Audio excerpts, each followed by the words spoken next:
Welcome, everyone, to another episode of the Emergent Gamer Podcast, episode 265. I am one of your hosts, Trip Zero. We're here with Neo Aoshi. Yeah, what's up? And Felix Hergood. Felix Hergood. How you guys doing today? Bring in the energy. Bring in the energy. Tonight on the show, we are going to be discussing some topics from the most recent DC Fandome event. There was a couple gaming things they talked about, but that's going to lead into a discussion about conventions in the pandemic, the way we conventioning with all this bullshit in the world going on and how it's changed things in 2020. So I'm real excited for that. But let's start off like we kind of do with a little bit of catch up. I personally have not been doing anything this week besides watching myself on the Emerging Gamer Podcast YouTube. So, fun fact, subscribe if you haven't. Go to the YouTube, search us. We're so close to 100. I think we need like less than 10 people at this point. Like it's so close. And then we can make the links so much easier for you to find. So go to YouTube, Emerging Gamer Podcast, and that you can find recaps, you can find breakouts, you can find the whole shows, all kinds of stuff on there. Remember, we can't stress enough that if you are already subscribed, this doesn't grow unless you tell people you know who are gaming fans who want to listen to our show. So it's true. That's how we find people. Tell your friends. Yeah. And your mom. And your mom. Tell your mom. Your mother. Hey. So tell your mother I said hello. Exactly. Isn't that what Mark Wahlberg talks to animals? He's like, what does he say? Say hi to your mother for me. Say hi to your mother for me. Say hi to your mother for me. Love the Emerging Gamer Podcast. Talking to the goat. So, do you guys want to get caught up on anything? What you been doing this week? Hell, since our last discussion with Lock and Key about Apple versus Epic? Because I got no updates. I've been living my life in Breath of the Wild still. I mean, updates about what I've read about Apple versus Epic, or no, just updates with your life. I was saying since we talked last about that discussion. Anything new and exciting in the world of Felix are good? Yeah, you said you had something else. No, the only thing that I'm doing because of this exciting DC Fandome news, is I started rewatching. I'm starting to get re-caught up on all those DC TV shows that they're doing. To update you, Trip, so and other people who might not be aware of this. Sure. Andy Muschietti, who is the director of the Batman, has pretty much, for the most part, said in an interview, and he might have done this during the Fandome event, or he might have done it at some other point, but he has basically said that the goal and intention of Jeff Johns over at DC is that they're trying to attempt at least for the film universe, a multiverse, like an attempt to acknowledge that every Batman you've seen on screen is an extant thing. It's not like a reset every time. It's not like this Batman, the Val Kilmer Batman is the new Batman.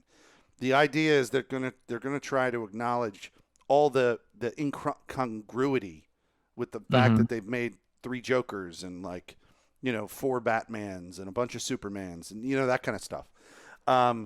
They're all saying they exist together but separately in their own universes. Right. Correct. And that's exactly the reason why this is exciting, is because that's exactly what they did to basically retcon or fix the mistakes they made of writing in so many different directions throughout the 30 or 40 year span of DC Comics. So back in I think it was in the 80s, or was it in the 90s, Neo? Do you know? I don't know off the top of my head. The Crisis of Infinite Earths event was a comic book event where this is how they righted the wrong of basically the fact that they had so many different writers throughout the years who were writing different Batman arcs and different Superman arcs and things like that. So they basically said, they're basically saying, we can't get our shit together, so we're going to just say all the shit is together. We need a reset button. Yeah. And this is the way we can write the reset button into the story. Yeah.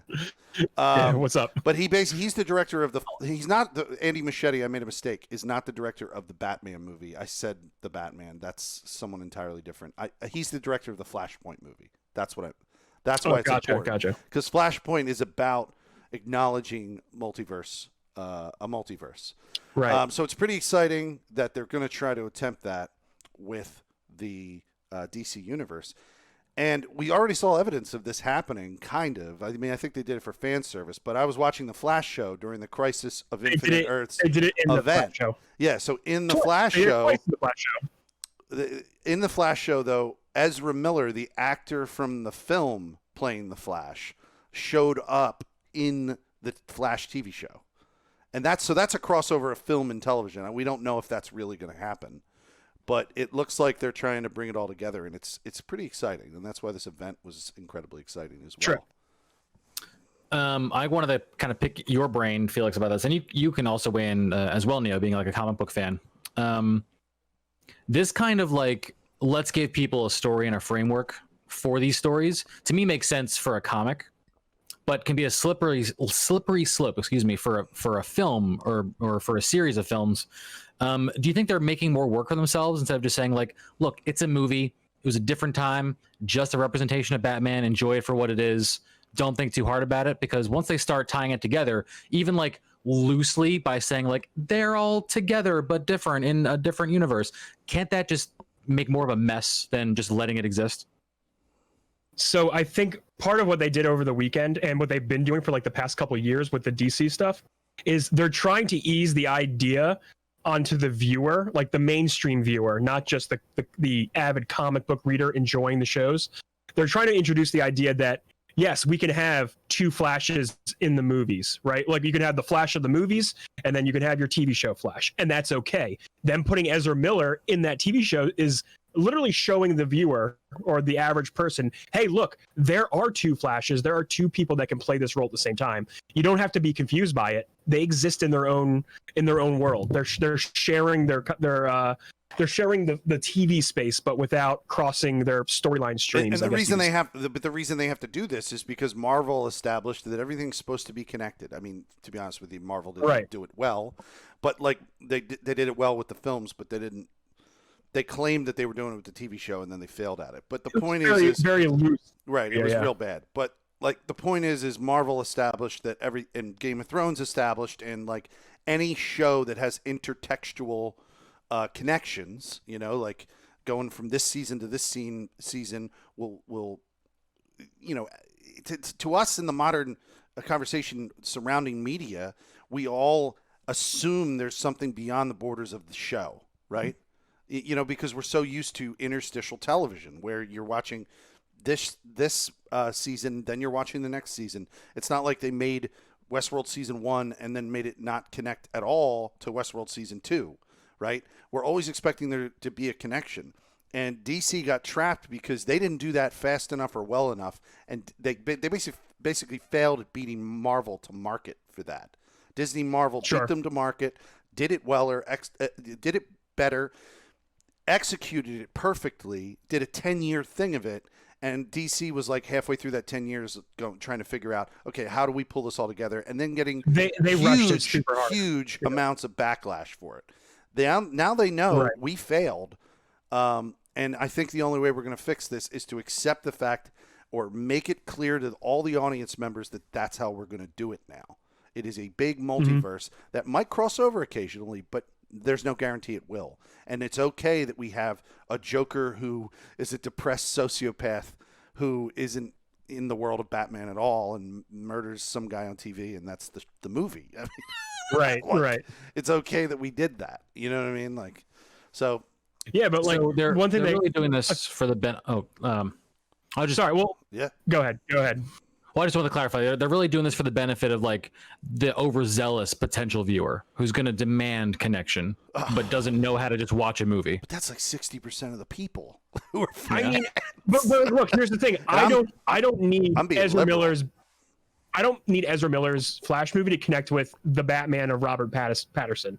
I don't need that. And one thing that they were elaborating during the Fandome was these movies can exist standalone and they don't have to connect. Ben Affleck is reprising his role as Batman for the Flash movie. They're bringing Michael Keaton in as an older Batman as well for the Flash movie. Like they are literally showing us that it doesn't matter. We can have our own continuities within these movies. Aquaman may still connect. The Aquaman 2 may still connect with the Flash and the Justice League style movies, but Robert Pattinson's Batman may just be the gritty detective story that people want from like a Batman story, right? So it is like we can have all these types of movies and still enjoy them for their own merits. Even if you can get your connected experience with the Justice League, and you can get your standalone experience with Robert Pattinson's Batman or whatever.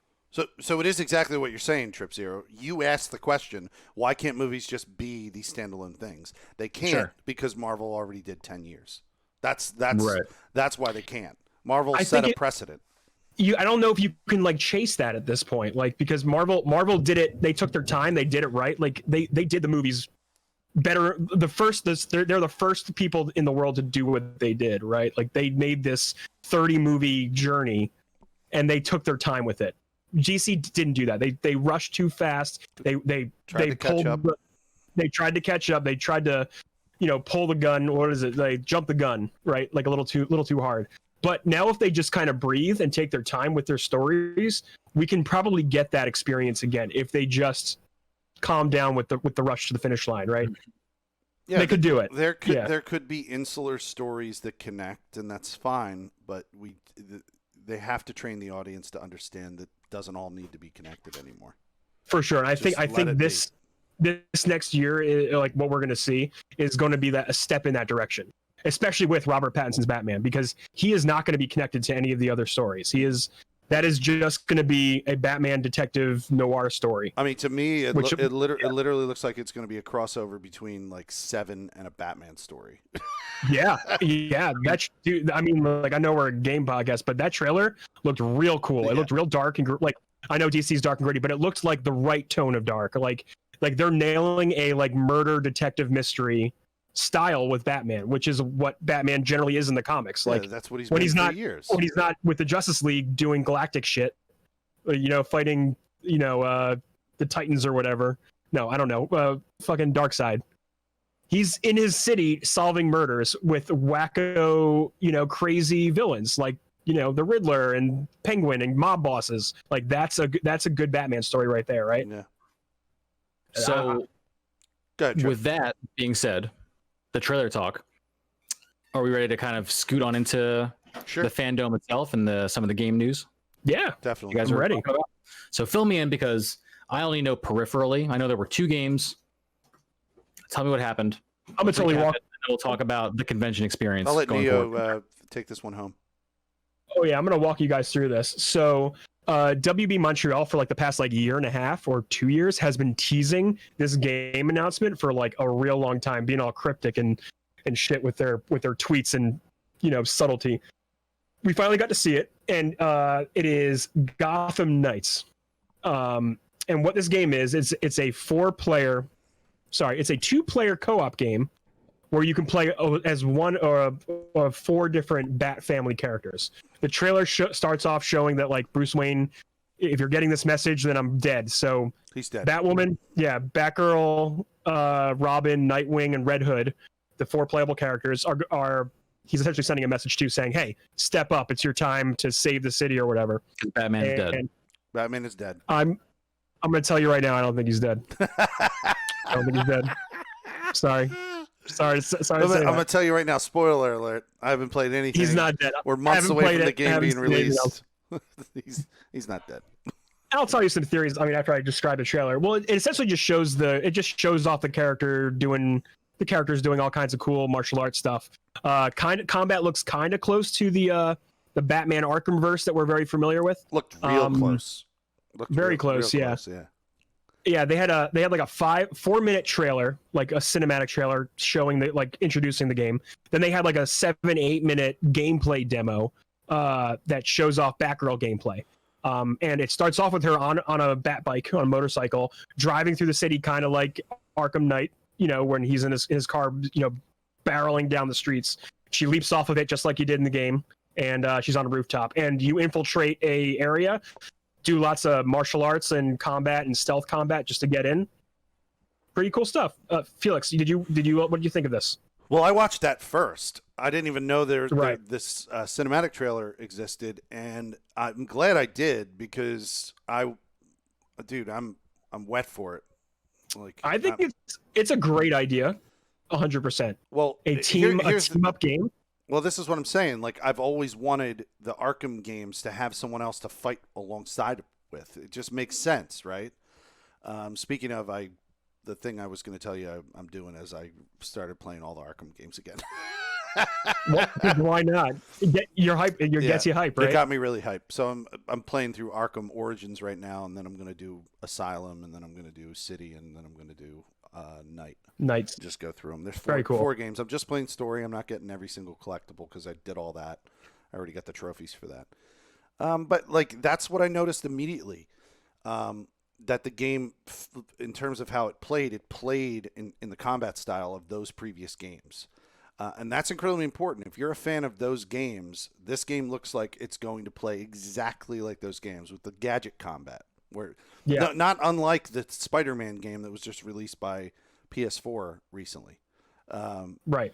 But the coolest thing is you could be doing it alongside a buddy of yours. I saw like combo tactics that you and your friend can do where one bounces off the other to like kick the shit out of some dudes and increase your combos. They alley-oop each other like with it's super cool. Like a layup and shit. So I was pretty damn excited about it. The only thing I'd worry about, and you had spoken about this to an extent, Neo, your theories on what they might do with it. I don't want it to be like the Avengers game. I don't want it to be something where I have to grind and grind and grind.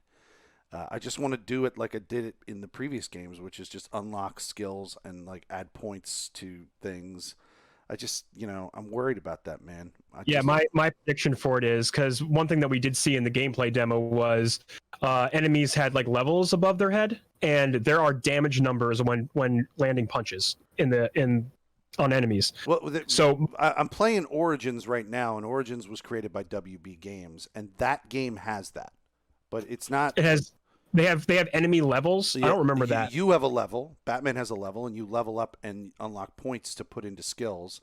And then when you're fighting people, you get a game score when you win. The score I remember. The score is that's the combo score though, right? That's how long you can hit those combo multipliers, and you mix up your gadget usage, and then it increases your combos. Oh, you're saying higher, that the enemies had you couldn't just beat up. They had like health bars? Distinct power levels and damage numbers, a la RPGs, is what I'm saying. So they're integrating an RPG-like mechanic into the game, is what I'm saying. That might make it shittier. So my concern is this is going to be like you're sitting in the Batcave with your 4 characters, and you have a bunch of points on the map. Oh no, there's a bank robbery over here. Mr. Freeze is over here. Mr. Penguin's over here doing penguin shit. Pick your mission, load into the mission with your friend, and now you have a live service game where there's just like endless stuff to do, right? You're just grinding for levels and stuff. I don't know if there's going to be a gear system. That has not been revealed. There has been revealed. I've seen different costumes for Batgirl. They've shown different. There was 2 costumes for her at least that we've seen. One in the cinematic and like 2 in the demo, I think. Either way, that's just a slight concern that I have because I know a lot of people.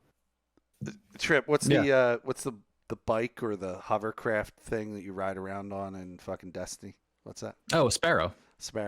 Like the fucking bat bike is really just like the Sparrow of the fucking game. Kinda. Like you're just pull out the mode of transportation, warp around somewhere, and get there faster. Yeah. Well, it could be if the world's big enough. You need something to get you around faster. Yeah. In Arkham Knight, you hit a button on your controller and it summons the car. Like it pretty much just drives up to you, right? And then Batman just auto hops in the car. Like that's what he. Yeah, that is true. That is true. So it works. It like literally can happen. Like you can. Literally I'm not do saying that. it's a bad thing. You know what I mean? No. Like it's all about what your theme is and what you support. You know, Tripp's into space shit. I'm into comic book shit. I am indeed into space shit. But like I said, I can't do the fucking grind of another like RPG bullshit game. I just can't. You know, if they execute this. It all depends on execution. Right. There is a good safe middle ground for them to make this work like really well and be fun. I can tell you right now, I'm already excited for it because I like the idea of playing as these 4 characters and doing more Arkham stuff with a friend, right? Like I love that idea. That's fantastic. I think it's great. But if it turns into a grindy nightmare, kind of like how I feel like Avengers is looking, I might just nope out. Because I want the story. I like the story of the Arkham games, right? Now, granted, these are not related to the Arkham series at all. This is 100% not in the Arkham universe. They have announced that. By the way, I think I should make that clear. Yeah, they announced it. Yep. All right, cool. Just want to make sure if you knew that, Felix. Now, one thing that they did tease at the end of this was the Court of the Owls, which is a huge storyline in the Batman series. Yeah, they're probably the main antagonists. They might be the ones that killed Batman. Right, and now this is also why I don't think Batman's dead. Right. I think he's faking his own death to infiltrate the Court of Owls, but that's neither here nor there. That's just that's just me speculating, and we'll see him come into the game later Mr. and show Theory, up as like a Mr. Theory. He's infiltrated. I like, so I gotta make some predictions, right? You gotta put it out there. That's and if I'm wrong, then that's hell a yeah. solid prediction. I think so. I'm liking that prediction. That's a good one. One doesn't just kill the Batman. You don't just kill him. He's either in a different dimension or he's off doing space shit. One does not. Like with One does not just kill the Batman. No, you don't. You don't kill the Batman. All right. The next game is by Rocksteady. So this is a continuation of the Arkham universe as they announced. Oh, they've announced that. Yeah, they said this was a continuation of that. So, no, why are you upset? No, before I get any further, why are you this upset one about looks that? like a piece of shit service game, and I'm fucking really suspicious of it. And I'll tell you right now, it probably is a live service game. I don't know if it's gonna be a piece of shit yet, but it just we're gonna find out. Tell them all the shit that you're doing in it. Oh. So I mean, we just saw a CG trailer for this. A few things that I did like about it was the atmosphere. We're in Metropolis now. And it's daytime, so it's a very counter tone to the Arkham games, which are constantly at night in Gotham City, which is dirty and gross, and that's just the setting of Gotham. Right. But in this case, we have one thing I liked about the trailer was they showed you Brainiac's big skull in the background. First thing, pretty cool. Lots of little Easter eggs in this trailer. They show you a little Harley Quinn, little Boomerang action, King Shark, and Deadshot. They've already messed. Yeah. You know what I think? I don't think I watched this. You know, the only thing I watched from Fandome is I watched the Suicide Squad reveal for the movie, which was not it was just like a behind the scenes thing. Yeah, I haven't seen the trailer for this. Go ahead. It's pretty good. They have a lot of banter back and forth, and there's lots of Easter eggs in this. And what ends up happening is Amanda Waller calls them as they're just chilling on this rooftop, and she says, "We have your first target." And then they go, "Who is it?"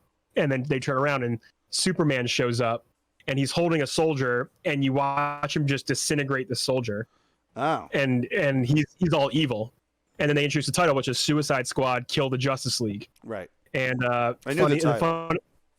There's a lot of comedy to it because after he hits that guy, Captain Boomerang throws the boomerang and it like bounces off his head. It's pretty funny. I thought it was good. Watch this. I'll have to watch joke. It.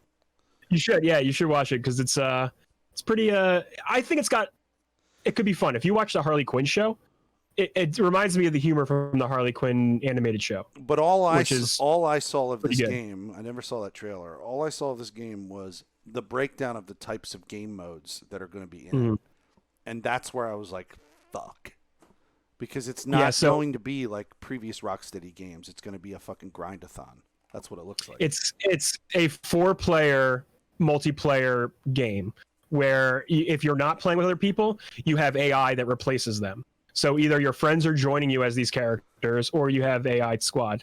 And it sounds like it's going to be very much like you'll have certain chapters that you'll be hunting the big 3, which like Wonder Woman. Batman's not in it because he's dead in Arkham canon as per the end of spoilers, per the end of Arkham Knight. Sorry. You can't kill Batman though, Trip Zero. You can't kill him. He's probably not dead. He's not. Whatever dead. you guys say, I'll just believe it. I have no idea what's happening. So, the big 3, I'm going to. Oh no. Was in the big 3, and then you have all the tertiary characters like other Justice League members, which I'm sure they'll throw in like Aquaman and all your other big ones. But yeah, those are going to be like your boss fights. Like you're going to be playing. This is just my guess. It's not coming out till 2022. It's a good guess. Yeah. So this is not up your alley. You don't feel like playing as Harley Quinn or Captain Boomerang? Sure, I probably do, but like I don't want to do it in a 4-person cooperative. Yeah, I don't want a story experience, right, Felix? Right. You want like just by yourself. well crafted Right. missions, explore a city, do your own thing, don't wait for someone else or a computer AI character to do a bullshit mission with you, essentially. Yeah, I don't want to have to wait for my friends to join me. I don't want to find out that I can't fight Superman because I don't have the rest of the Justice League helping me and I can't play the story. I don't want to have to go, hey, who X friend, Y friend, and Z friend, please get together with me so we can fight Superman tonight. And then they tell one of my friends says, oh, by the way, I got to take care of my baby, my newborn. And my other friend says, I'm tired because I just worked until like fucking 7 o'clock at night. My other friend's just, off like looking at the clouds, when I'm playing the game with them, and they're not supporting me as I'm trying to fight Superman. So hashtag gamer problems. Well, no, it's that these characters. No, I mean these totally characters, right? These characters in these stories are important to me, and I don't want this kind of like fucking model playing it on them. This kind of sales model. You're okay with the idea of the Gotham Knights game being a cooperative experience. Yeah, I'm okay with a cooperative experience. Like I'm hoping the Gotham Knights game becomes like, what am I talking about? The Warriors game, where it's like 2 people cooperative, just beating up people, running around the city. That would be fun. Gotcha. Right. But like, if there's a business model in there to like buy stupid skins and like, Oh, there's going to be for these characters. And then, these characters are ripe for it. Harley Quinn's got like 20 outfits already. You know what I mean? Probably. What Deadshot armor can you get for Deadshot? Like, right. But I already have a game that does that. I already have a game that does that. Injustice 2. Right. I can grind for gear in that. And I have a feeling fun. this game, Suicide Squad, will be closer to the Avengers game model. Right. Specifically. Which is turning me the fuck off. Closer than Gotham Knights is, because I think potentially Gotham Knights can go in a different direction, but again, we don't know. I'm just guessing, but yeah, Suicide Squad does seem like, and they called it a third-person shooter. So if that's a fun game what's for a third-person shooter? A third-person shooter? This game is going to be a third-person shooter, so it is Destiny. It might be in some variation. So Harley Quinn's going to not use a bat at all. She's just going to be using her pistol. Oh, there might be melee involved. She can throw her bat. Can do that. We'll find out. She can throw her bat. Just repeatedly. It's she has a lot of bats. She carries a lot of bats on her. All right. We'll find the fuck out.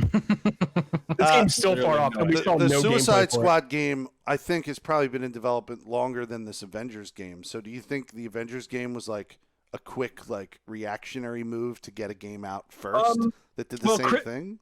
Crystal Dynamics has been working on it for a while. They skipped the last Tomb Raider game. They didn't work on the last Tomb Raider game. Oh, wow. Since like Tomb Raider Reboot 2 came out, and I believe even during that development they were shifting team members over to start the Avengers game. Okay. So, oh god, I don't even know, when did that Tomb Raider game come out? Like, I don't even remember. But Rocksteady seems like they've been working on nothing but a game since, because there's been rumors about a Superman game. That was rumored, yeah. Right after this Suicide Squad is the rumored game because Superman's in it. No, I know that, but like it seems like they've been working on that longer than I even heard about Marvel Avengers. But okay, Rise of the Tomb Raider came out in 2015, so they've definitely been working on it since then, at least that year. Same with Rocksteady. 2015 was the year that their last Batman game came out. So their team was already definitely pivoted completely over to both, respectively. These games have been worked on the same exact amount of time, more or less. Well, I guess we'll see when it all comes out, and I'll see what I'm playing at that time to see if I even want to bother with it. Yeah, like we said, we got to see more gameplay for this. I would love some deep dives in the mechanics for at least the Gotham Knights game, definitely the Suicide Squad game, because this is going to be like a pick a point on the map and then do a mission with your friends, then go back out of the mission. We'll see. Lot to know, lot to find out for sure. Lots of motion blur that makes me sick after 5 hours of playing the game, probably. 100%. But I will tell you, I'm more excited for the Gotham Knights game. 100%. Same here. Bat Family all day. Like, I would play with those guys all day. Mm-hmm. They're awesome. Yeah. But that is the DC Fandom announcements. Yeah, let's bring Trip Zero back into the conversation here. Yeah. Well, yeah, we missed you. It's fine. It's all fine. Do you have any questions? About the games, no. It all sounds very fun, but of course we still have to hear a lot more about the Suicide Squad one, and we'll see how the other one kind of pans out as we get closer to release. They look fantastic. They look fun. I'm excited for fans of those properties. And to have more you games to never play. played any of the Arkham games. Like, No, never did. I heard they were great, and I'm not opposed to it. It just I've never gotten around to it. Subject matter wise, they're lower down on my list. Of course. Yeah. Arkham Asylum is a fantastic Metroidvania game, just straight up. It really is. Just the first one. Yeah. Like, it's just a perfect experience. Like, if you got 5 hours, boom, play that game. You can beat it. Not worry about any of the side stuff. It's great. One day when I'm doing nothing but catching up on game shit, they'll get popped in. You might love Batman after this. You might be like, huh, I've been missing out on this year Batman guy. They're to the point now. Stranger things have happened. They're completely available on Game Pass. I don't even know if you have nice. Game Pass. Oh yeah, I do. Yeah. I think you'd be dumb not to have Game Pass, to be honest. They remade them. Personal opinion. So good. They remade and re-released Return to Arkham and Return to Arkham City, which are the two original games of the series. And you can get those in Game Pass right now, along with Arkham Knight, I believe, as well, is in Game Pass. So yeah, if you're listening out there, check them out. You want to get more into the Batman. But I think a fun place to take this conversation next is to the convention itself, because DC Fandome was.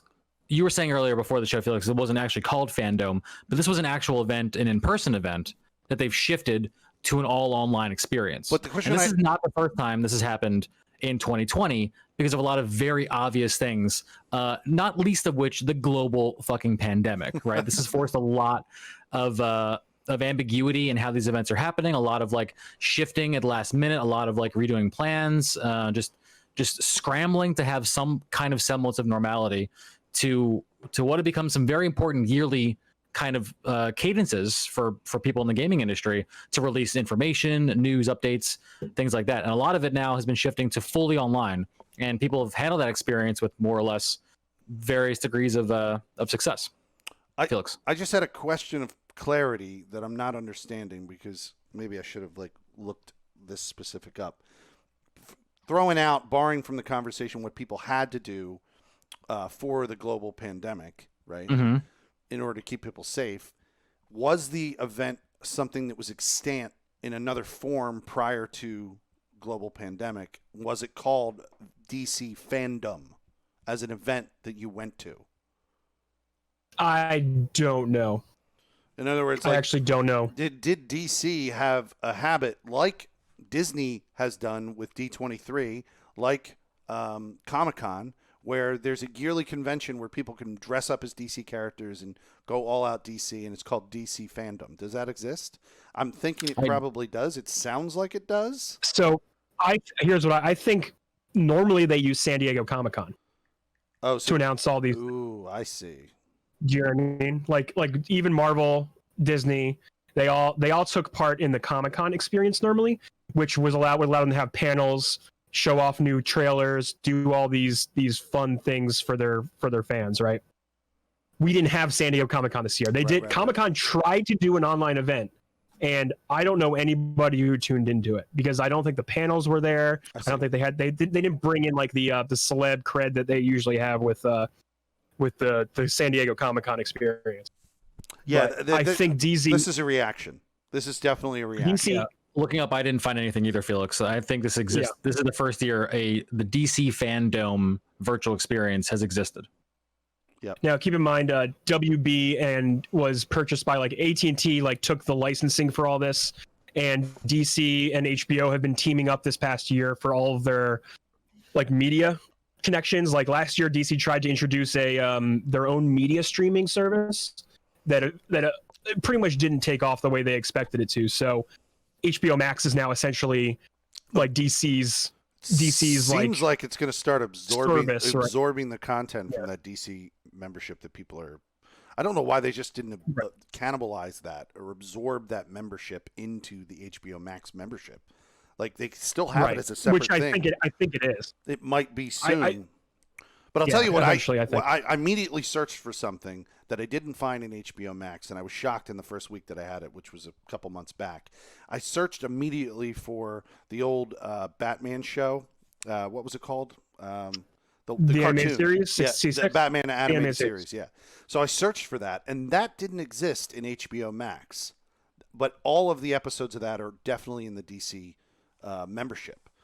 So like I don't really know what they were doing with that. And eventually, I think it might just Max. Might It's have, also confusing now. yeah, it's very confusing. But like Things are Bring weird. it back to bring it back to gaming. This year was the first year we didn't get an E3.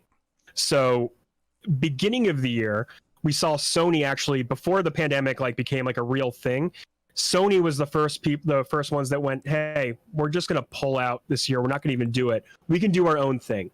So it sounds like to me that they were already ready to just showcase whenever they felt like showcasing, because I believe that a lot of these companies, and I think we've proven it now throughout the course of this year, that a lot of these companies don't really need these live events. Now, I'm not talking about Comic-Con itself. I'm talking about video games, the video game industry.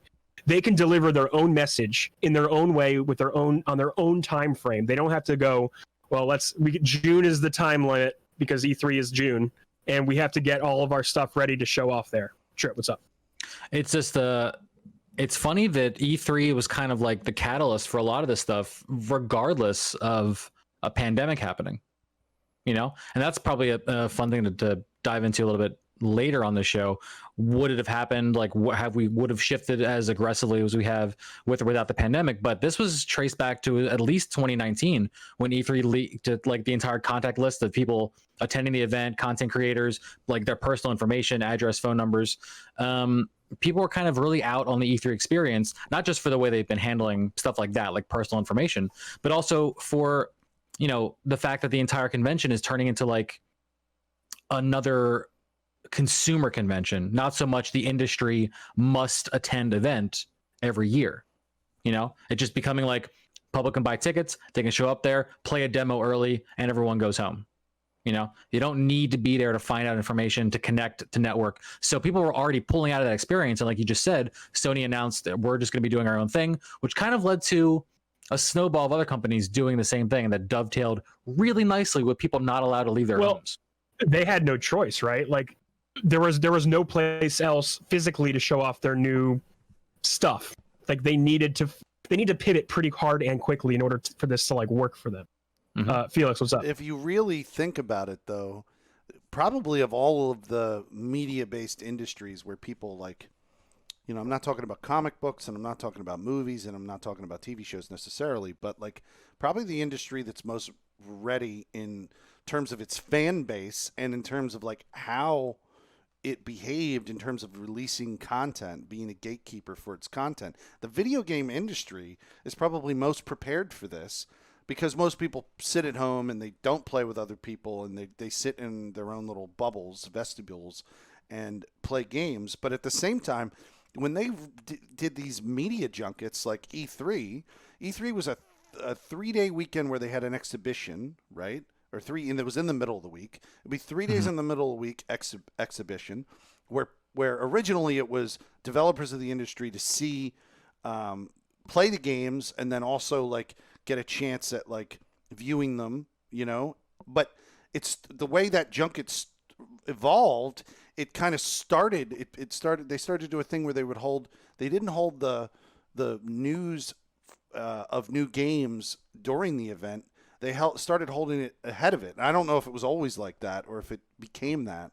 But the keynotes are always the weekend before the show itself. And this is what I'm saying. So that model was already structurally ready for this pandemic because we already consumed it all through the online. We would go watch those events through an online medium to see what the hell was coming out. We got hyped for it. We enjoyed it. Whether the convention went on or not was irrelevant. You know what I mean? Because we got the content injected into our brains remotely from home. So there was always the E3 time of the year when people would drop a lot of those trailers and get us all excited online for these things. Not even around the same time of the year, Sony had the PlayStation experience in December for the past couple of years. So you're definitely right about us as gamers being prepared for this. because of how we just stream content, watch trailers, kind of consume this. Yeah, our receiving of the our receiving of the content is 100% already prepared for a convention, both in the what we consume and like how we learn about the new shit to consume. It's actually quite fascinating. I didn't really think of it from a business standpoint that it was already structurally set up and prepared for this. That's crazy to me. Right. Like the video game industry planned the COVID. Whoa. We don't want to be a platform for any. So now This isn't a pandemic, people. This isn't a pandemic. Oh my god. So, but actually, kind of dovetailing off of that, this has actually affected the industry a lot more because we're seeing more delays, and we're watching developers actually struggle to get a lot of these games out on time. Right? Like a lot of these games have been delayed strictly because of the difficulty of working through the pandemic. A lot of people have to work at home now. All these things are being like, you watch the Xbox showcase, like they've done 2 already this summer. All these guys are filming from like their offices, like their home offices and bedrooms and stuff, like presenting this stuff. Like I'm sure this has been a very difficult thing to work just in general. Yeah, it's got to be. There's one other thing I want to say. One other thing that press have had to deal with is, for example, with like Cyberpunk, at E3, normally you would get a behind closed doors gameplay demo that you get to play, right? A lot of these upcoming games let you do that, like at E3. So what they're doing now is they're letting press connect via a Stadia-like service, like a cloud service, that lets them actually play for an allotted amount of time, so they can get that experience and write about it for the public, and talk about it, the behind closed doors experience. So I find that really interesting that we're now pivoting to this like digital industry where nobody has to leave their office, like everyone can just be sitting at their desk and then doing all the work that they want to do. Trip. Well, that's the start of another fun kind of part of this conversation, like how those things that are convention based have shifted because of the pandemic. Like you said, one of those ways is direct access to an exclusive demo, kind of streamed to people's homes, like relevant influencers, whatever title you want to use. They get access to play this and still have a similar experience. But again, you're home, you're safe. You're not doing this at a convention. You're doing this from your office, specifically. I can think of another way this has been affected by the access to demos, because something that we lose a lot of access to during conventions is the ability to play these games by the public, right? Like there's like indie alleys where all the indie games you have access to, you can walk around and try any game out you can stand in line for. And I think it was on Game Pass, actually.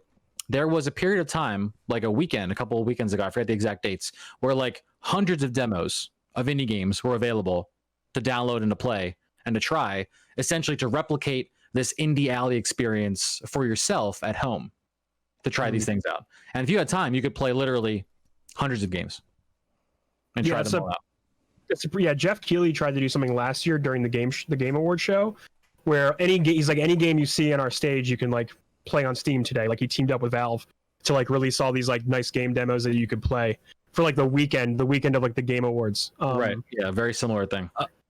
Yeah. And like tomorrow, as of recording, tomorrow, Thursday, Jeff Keighley has his opening night live where he'll be showcasing a lot more games, a la our digital experience that we have here. I'm sure we'll talk about that, like what they talk about next week.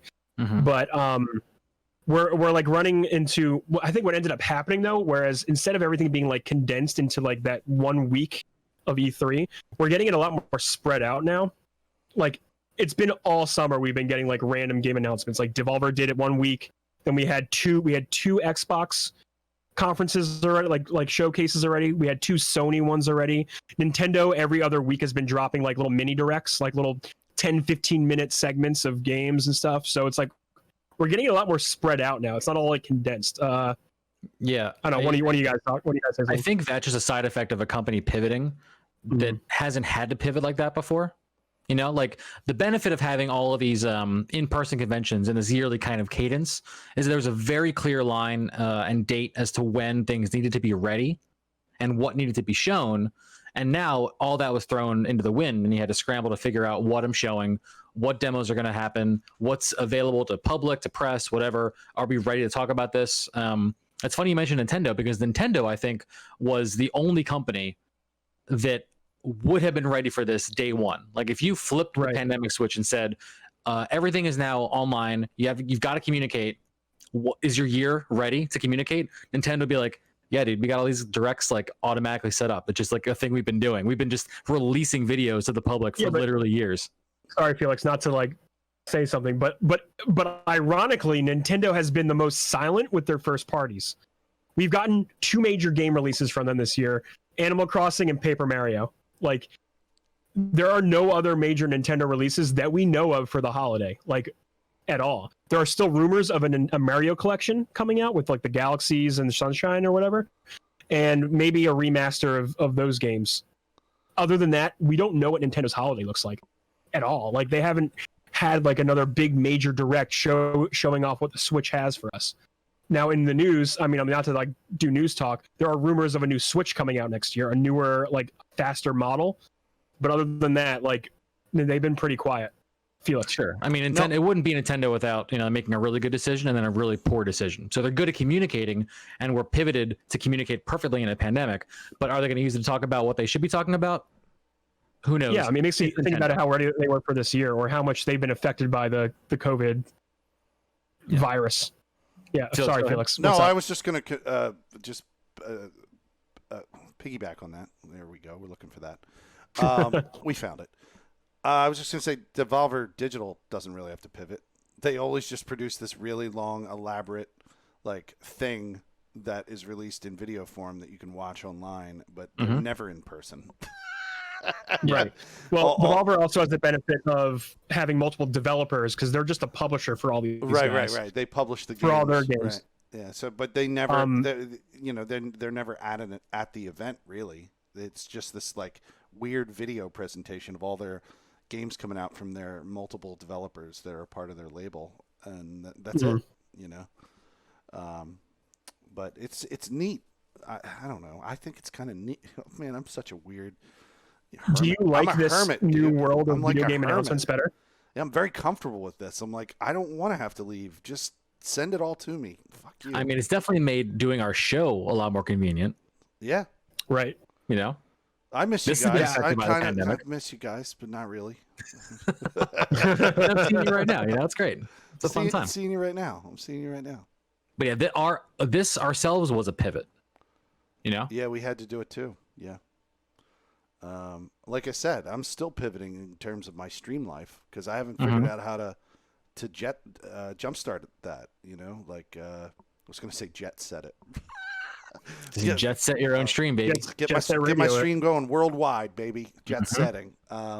No, I still don't know how to make it happen. I'm actually been comfortable playing games without having an audience for a while. Yeah, you're having to rethink your relationship with it. But you would think that would be the most adaptable thing because it is remote and live, and I'm not talking in person to anyone when I'm doing that. But the work-life balance is a difficult thing. That's sure when it comes down to it. Yeah, 100%. So, in terms of more pivoting, I know you mentioned this briefly, but we have Jeff Keighley having his event literally tomorrow, as of our recording here. Opening Night Live is the event that we have tomorrow for the Gamescom event. Funny enough, like the downfall of E3 starting last year, this started last year too, as an event that he wanted to put together before Gamescom to just highlight trailers and do some more game announcements in August. And now this is kind of becoming the show. Everyone's very excited for Opening Night Live tomorrow. We're going to see what Jeff Keighley has in store.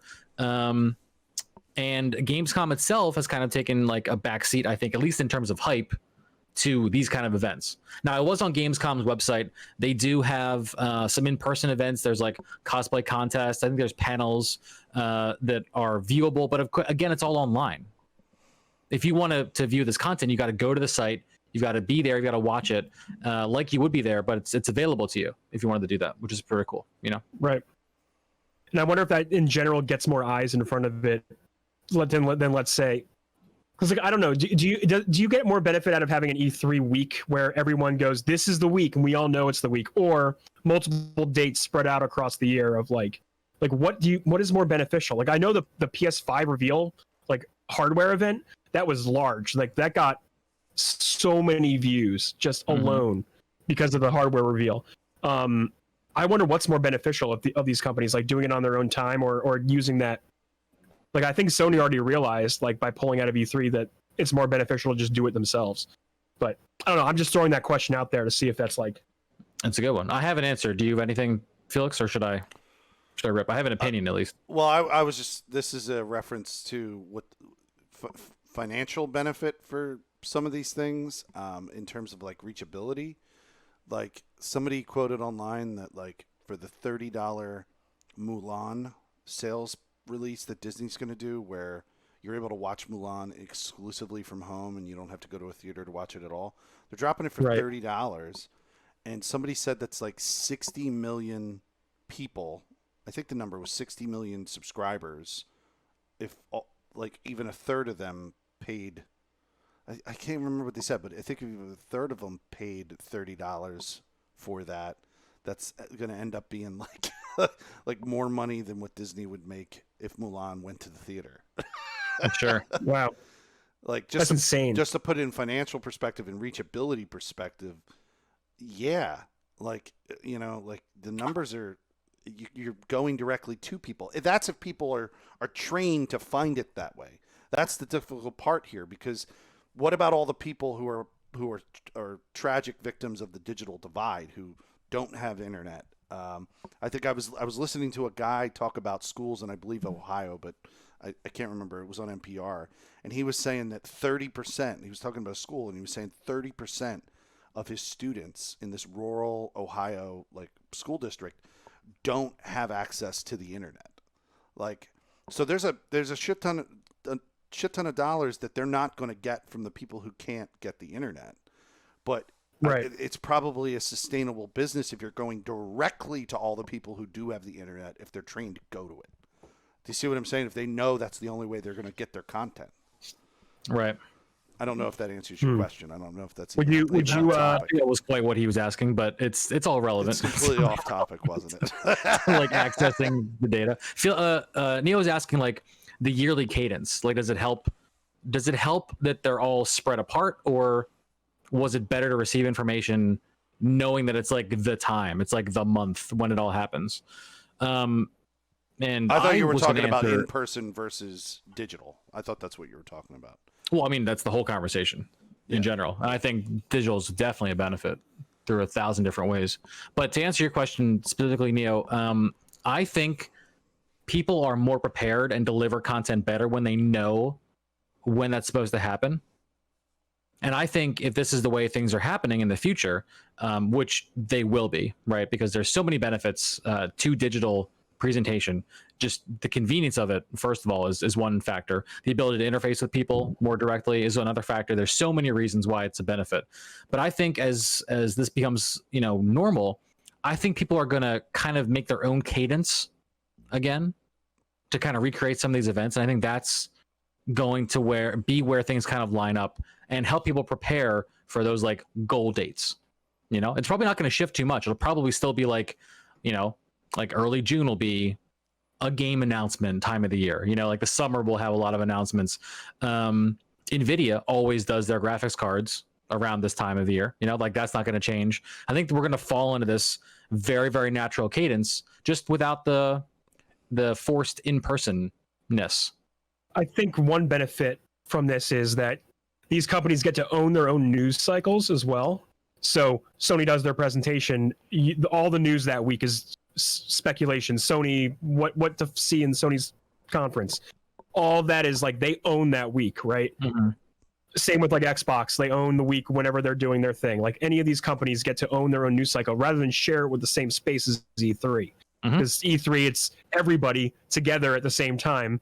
Your product may get lost in the mix. That indie developer may get lost, but Devolver doing their own presentation on their own week, you get to showcase that developer, and boom, they have their own little highlight hotspot that where they would have probably gotten lost in the mix. For sure. So there's definitely a huge benefit there of having this kind of spread like nature. To these shows. But I feel people like having dates and things to get ready for. Like think about holidays, like not even game related, just like a holiday. E3 is a gamer holiday, right? That's like right. That's the was thing. gamer holiday. You know, it's like something to look forward to. It's something that kind of like anchors your year from a certain perspective. So I think people are going to gravitate towards like just those weighted months where a lot of these releases happen at the same time, or announcements, I should say. They probably will still all obviously control their own narratives and announcements. This won't be like a collective event they're all going to digitally participate in, but it'll be like, you know, June will roll around next year and then like Sony will drop a whole bunch of news. Maybe they'll have a branded event.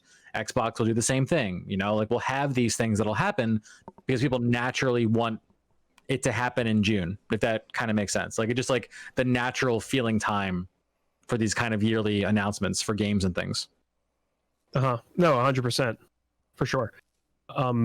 I think honestly, like I wonder if like once this whole thing like kind of blows over, like do we see a shift back to like the old style, or is this just our new future of I mean, I how think we receive news and our people are going to information from want to these come back companies? together for sure. Yes. So I think things like PAX will be very, very big.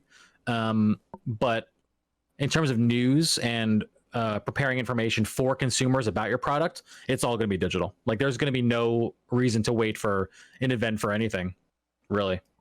You know, they'll just do it when they're ready. It'll be like consumer fun, not company driven conventions will be gigantic, and then like all the official stuff is going to go right to consumers. That's Will we see like PlayStation experience again, like a like Sony branded event, or like BlizzCon or QuakeCon? I mean, I think BlizzCon is like an established thing at this point, you know, like going back years and years and years.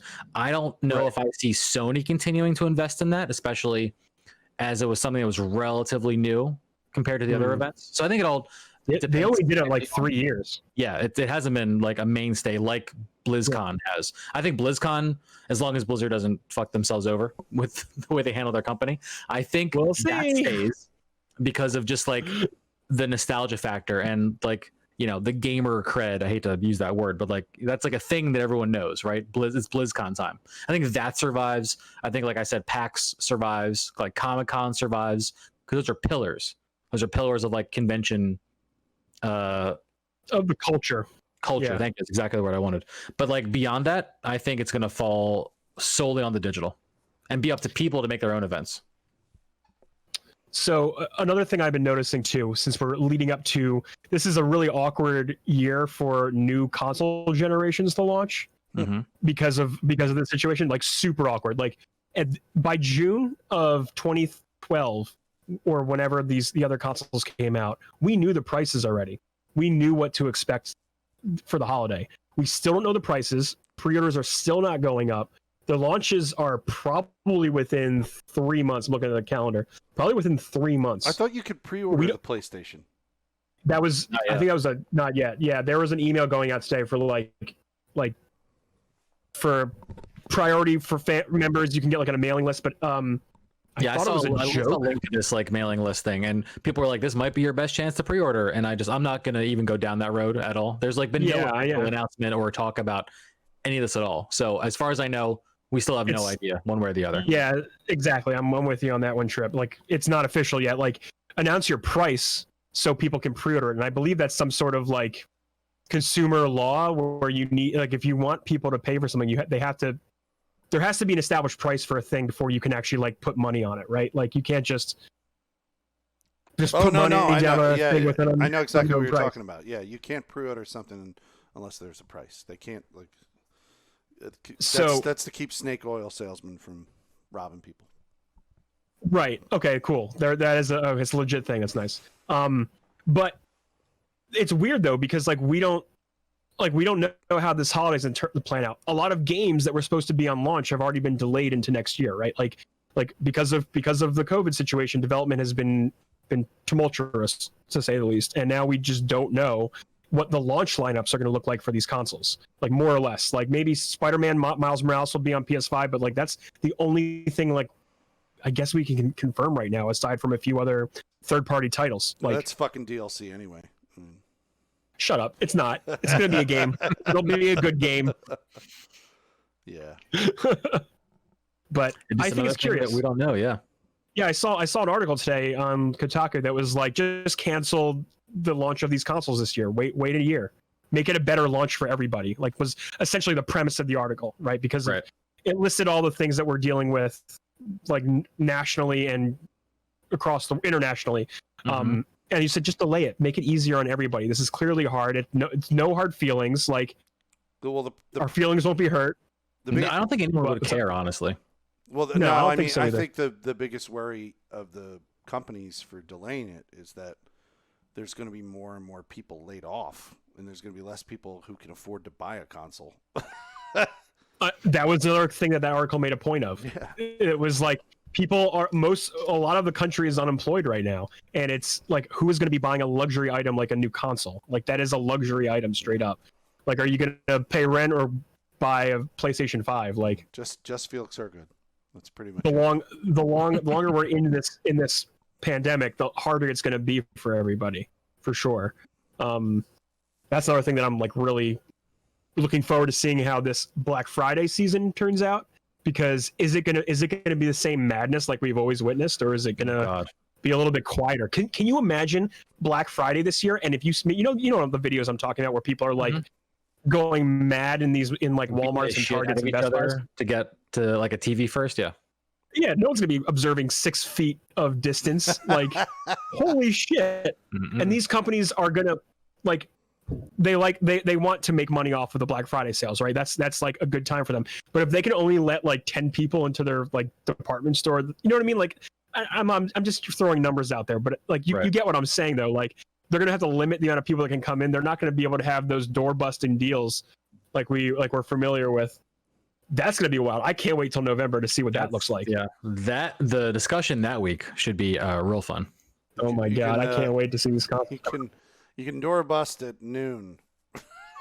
Yeah. After you waited in line behind 50. 2-hour wait time. Only 5 people fighting at a time, please. Yeah. Maintain social distance. Please refrain from fighting as a crowd. Yes, exactly. Well, unless you guys have to add anything, I think we're good here. Any final thoughts before we take it home? I'm definitely good. Felix, what's up?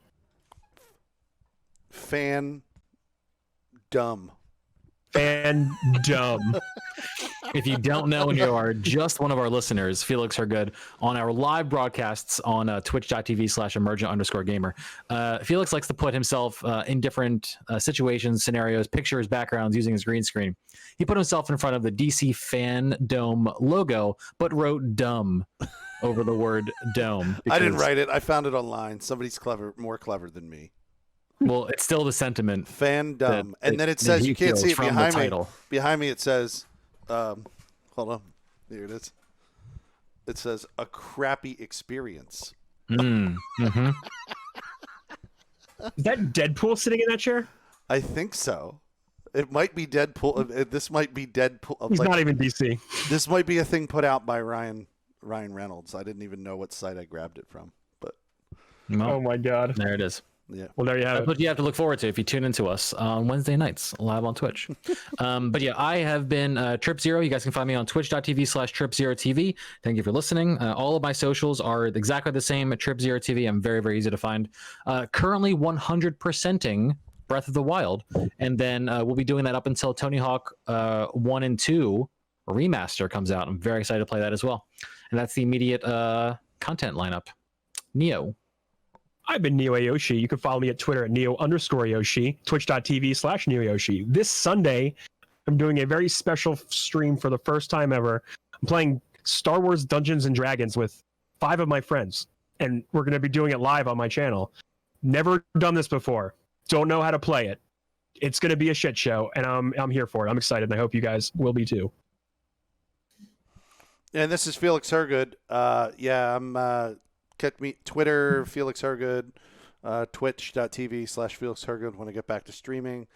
I think in the possible future, my plan is to come back 2 nights a week and then 1 day stream, which would be in the morning. So I don't know when that's going to happen, but I'll get back to you when I can stabilize my schedule, which still is not stable. Case in point, guys, like today I was supposed to only work until 6, but now my schedule, they're suddenly putting me on till 7 on Wednesdays. So that's why I keep getting crammed every week. Yeah, nothing is stable in my work life. Always fun. Work life is not in balance right now, people. So I'll be back. I don't know when. All right. Well, All right, we'll see you catch next week. next week for another discussion. Have a good one. Later. Later.